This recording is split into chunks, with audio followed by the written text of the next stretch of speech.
انسان کا مقصد بھی یہی ہے اور دیگر مخلوقات بھی ہیں، تاکہ وہ سب رب ذوالجلال کی عبادت کریں، رب کو راضی کریں، رب کی بارگاہ میں سجدہ ریز ہوں، اللہ کا ذکر کثرت کے ساتھ کریں۔ جتنا وہ کثرت کے ساتھ اللہ تعالیٰ کا ذکر کریں گے، کائنات کا رب اتنا ہی ان کے ساتھ راضی ہو جائے گا۔ لیکن اس کے برعکس انسان نے کیا سمجھ لیا ہے کہ زندگی میں آنے کا ایک ہی مقصد ہے، پیسہ کماؤ، کھاؤ اور تم عیش و عشرت کی زندگی گزارتے جاؤ۔ جس رب نے پیدا کیا، جس رب نے زندگی دی، جس رب نے تمہیں زندگی کے یہ سانس دیے، جس رب نے زندگی گزارنے کا وقت دیا، جس رب نے تمہیں مکان دیا، جس رب نے تمہیں اولاد دی، جس رب نے تمہیں عزت دی، وہی رب تمہارے رزق کے بھی تمہارے لیے اسباب پیدا فرما دے گا۔ اب یہ جو ہے رزق کا ملنا، بندے کو جو رزق ملتا ہے، اس رزق کا اللہ تعالیٰ نے بندے سے وعدہ فرمایا ہے۔ کائنات کا رب فرماتے ہیں واللہ یرزق من یشاء بغیر حساب۔ اللہ تعالیٰ جسے چاہتا ہے رب پھر حساب نہیں لگاتا، اتنا دوں اور اتنا نہ دوں، فرمایا اللہ جسے چاہتا ہے بے حساب رزق عطا فرماتا ہے۔ ہمارے معاشرے میں کتنے ایسے افراد ہوتے ہیں کہ جن کے پاس رزق کم ہوتا ہے، کسی کے پاس زیادہ ہوتا ہے۔ یہ اللہ تعالیٰ کی تقسیم ہے، بندے کی محنت بھی ہوتی ہے لیکن اللہ کی تقسیم ہے۔ اللہ کسی کو وسیع دے دیتا ہے، کسی کو کم دے دیتا ہے، یہ رب کی قدرت کے انداز ہیں۔ رب جسے چاہے کم دے، جسے چاہے رب زیادہ عطا فرما دے۔ پھر یہ ہے کہ انسان اپنی زندگی اللہ کی نافرمانی میں بھی گزارتا ہے، اللہ کے احکامات کی پابندی نہیں کرتا۔ اگر باہر کی بات نہ کریں، ہم صرف اپنے اس گاؤں کی بات کر لیں کہ کتنے افراد اس میں بستے ہیں، اور 5 دفعہ مسجد میں اعلان ہوتا ہے حی علی الصلاۃ، حی علی الفلاح، لوگو آؤ نماز کی طرف، لوگو آؤ کامیابی کی طرف، لوگو آؤ اپنے رب کی طرف، لوگو آؤ نماز پڑھنے کے لیے، تمہیں رب کی طرف سے بلاوا آ رہا ہے، رب کی طرف سے بلاوا آیا ہے، اللہ کے بندو آؤ اللہ کی طرف۔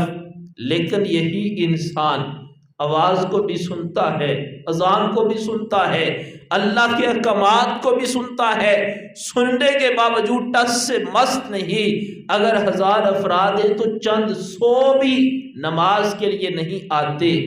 لیکن کبھی رب نے یہ نہیں کیا کہ میں ان کا رزق روک دوں،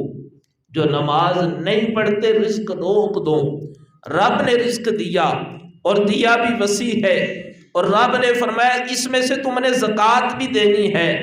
لیکن معاشرے کے بہت کم افراد ایسے ہیں جو زکوٰۃ کو شرعی طریقوں سے ادا کرتے ہیں، اکثر ادا ہی نہیں کرتے، اور اکثر کو زکوٰۃ کے مسائل کا ہی نہیں پتہ ہوتا،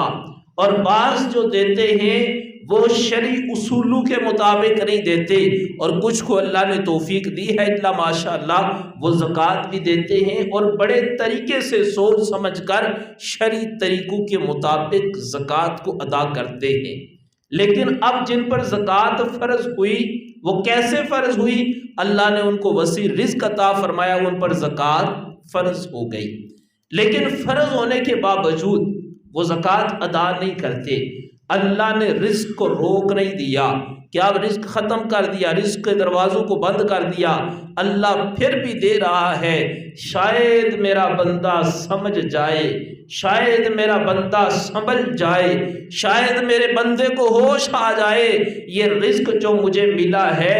یہ میری کمائی سے نہیں ملا، یہ اللہ کی رحمت کی وجہ سے رب نے مجھے عطا فرمایا ہے۔ لیکن اللہ رزق کے دروازوں کو بند نہیں کرتا۔ رزق کے دروازے پھر بھی کھلے ہوئے ہیں، شاید کہ انسان کو ہوش آئے اور وہ رزق کمائے، اور جب اس کے پاس رزق آئے میرے دیے ہوئے رزق کو اللہ کے راستے میں خرچ کرتا جائے۔ اسی طرح نماز، روزہ، زکوٰۃ، حج، ان چاروں چیزوں کو لے لو، اس میں کبھی کوئی مسلمان روزے رکھتا ہے، کوئی روزے نہیں رکھتا۔ بڑے بڑے ایسے انسان بڑے صحت مند ہوتے ہیں، مالدار بھی ہوتے ہیں اور کام کاج بھی نہیں ہوتا، پھر بھی انہیں رمضان میں روزوں کی توفیق نہیں ہوتی، وہ روزے نہیں رکھتے۔ اور کچھ ایسے بھی بیچارے ہوتے ہیں، غریب بھی ہوتے ہیں،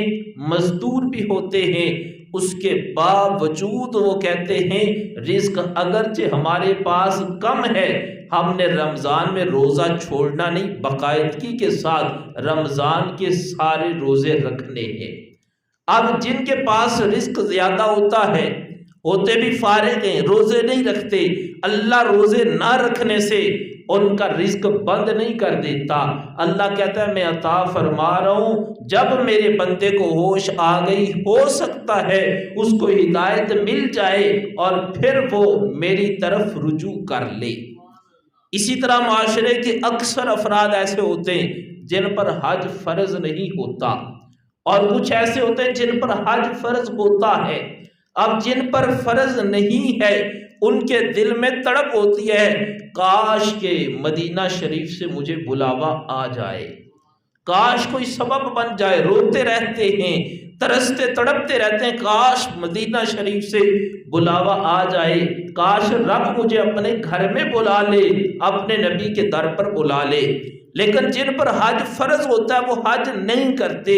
اللہ اس کی وجہ سے ان پر رزق کے دروازوں کو بند نہیں کرتا، دروازے کھلے رکھتا ہے۔ رب رحیم ہے، رب کریم ہے، رب رزاق ہے، وہ پھر بھی اپنے بندوں کو رزق عطا فرماتا رہتا ہے۔ اور اگر ہم صرف ایک لمحے کے لیے اس بات پر غور کر لیں، یہ رزق آج صبح بھی میں درس قرآن میں اس بات کو بیان کر رہا تھا کہ ایک لمحے کے لیے اگر ہم غور کر لیں، رب ہے رازق اور وہ رازق کے کل ہے، ایک یا دو کا نہیں، وہ ساری مخلوق کا رازق ہے۔ اگر یہ رزق والا جو معاملہ ہے کسی عام بندے کے ہاتھ میں آ جائے، کسی وڈیرے کے ہاتھ میں آ جائے، اور اگر کوئی بندہ ایک منٹ بھی اس کی بات کو قبول نہ کرے،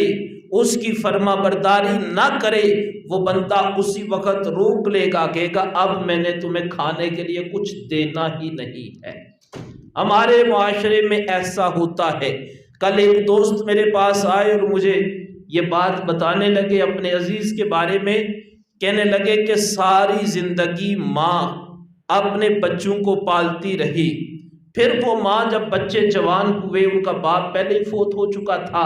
اب بچے جوان ہوئے،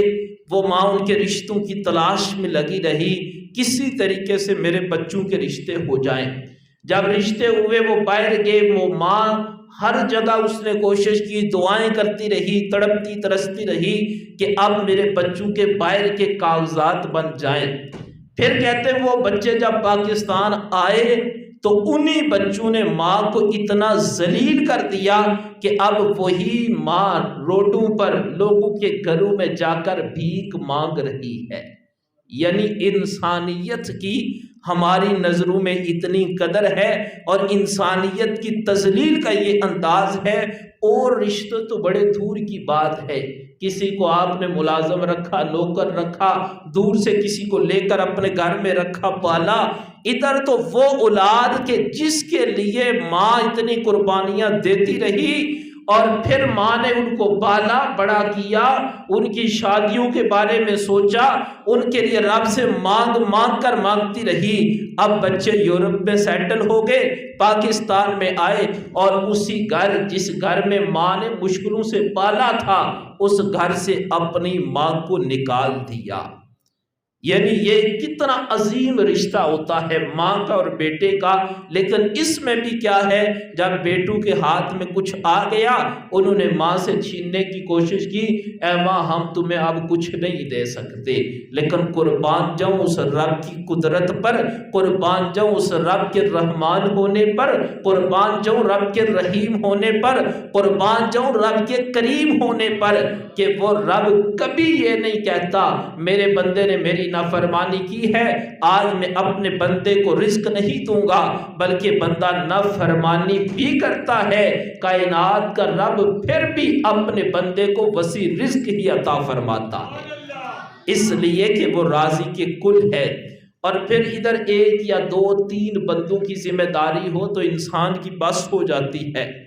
وہ دو تین میں سے ایک بھی نافرمان ہو جائے تو بندہ کہتا ہے میری طرف سے تمہیں جواب ہے، میں نہیں دوں گا۔ وہ کتنا کریم رب ہے، کتنا رحیم رب ہے، جو صرف انسانوں کو نہیں، وہ اپنی تمام مخلوقات کو رزق بھی عطا فرماتا ہے، اور رب انہیں وسیع رزق عطا فرماتا ہے۔ اس لیے اللہ کے دیے ہوئے رزق پر بندے کو اللہ کا شکر ادا کرنا چاہیے،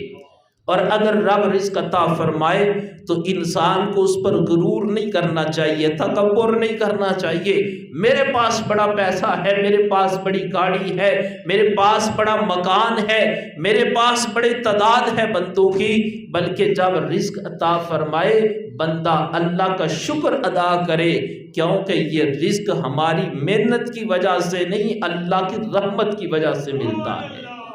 بڑے بڑے مالداروں پر پہلے عروج ہوتا ہے، یکدم زوال آ جاتا ہے،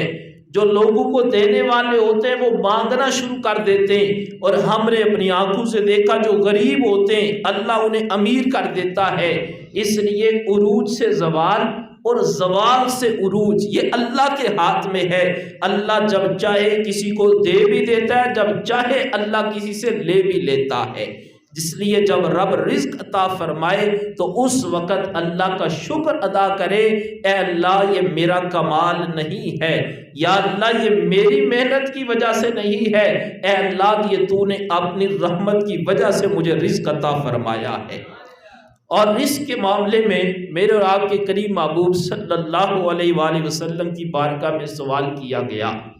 ایک صحابی حضور کی خدمت میں آئے اور آ کر اپنی تنگ دستی کا اظہار کیا کہ اللہ کے محبوب حالات بڑے تنگ ہیں، تو کچھ ایسا مجھے عطا فرما دیں حالات بہتر ہو جائیں،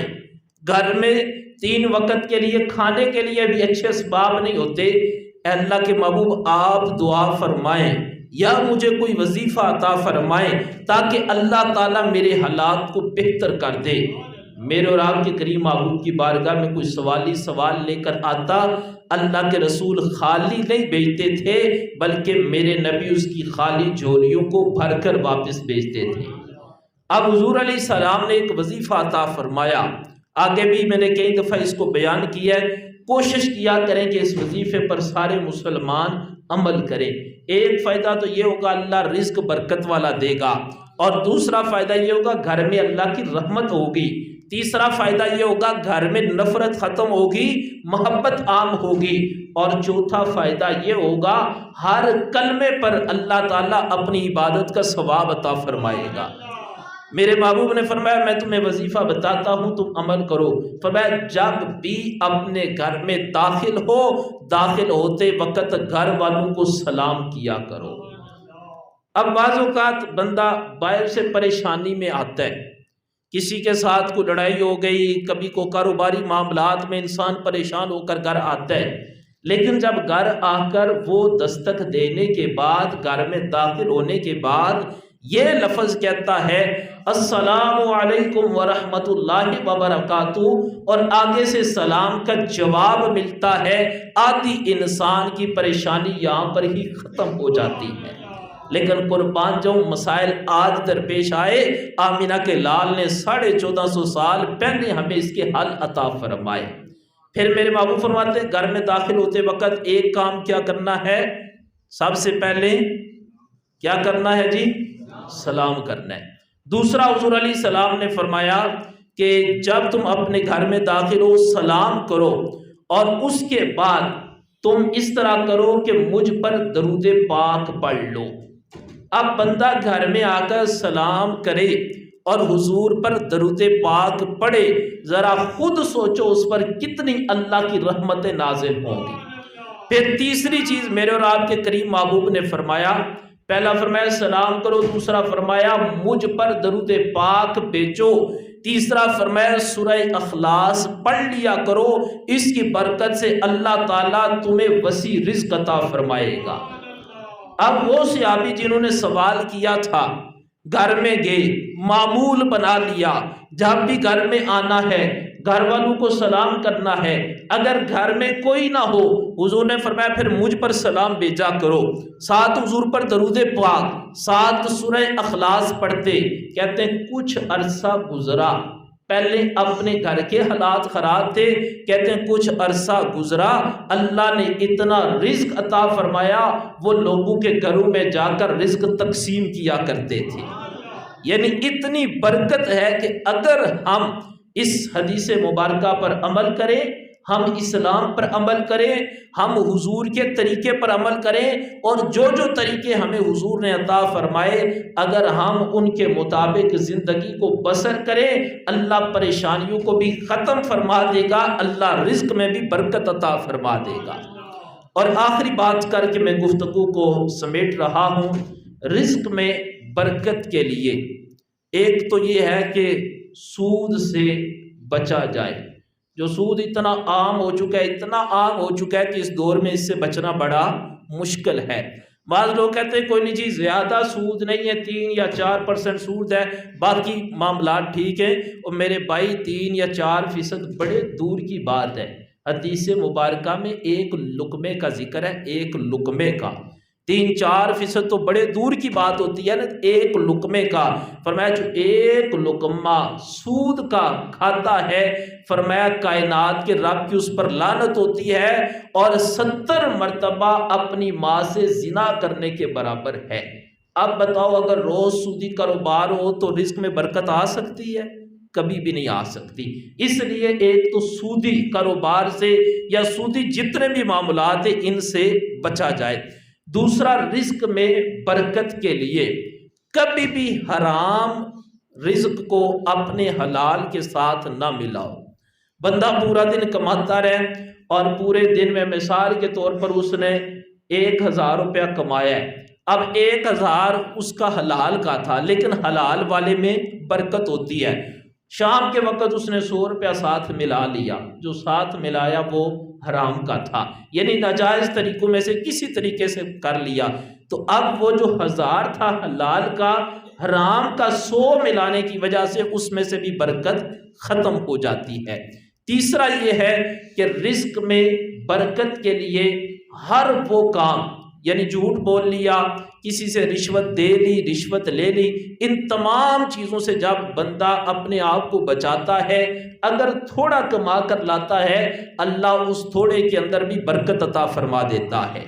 لیکن اگر زیادہ ہو، بلکہ بہت زیادہ ہو اور بیچ حرام ہو تو وہ حرام مل جاتا ہے لیکن اس سے برکت اٹھ جاتی ہے۔ اللہ تعالی ہم سب کو حلال رزق کمانے کی توفیق عطا فرمائے، اللہ تعالی ہم سب کو حرام کاموں سے بچنے کی توفیق عطا فرمائے۔ وما علینا الا البلاغ۔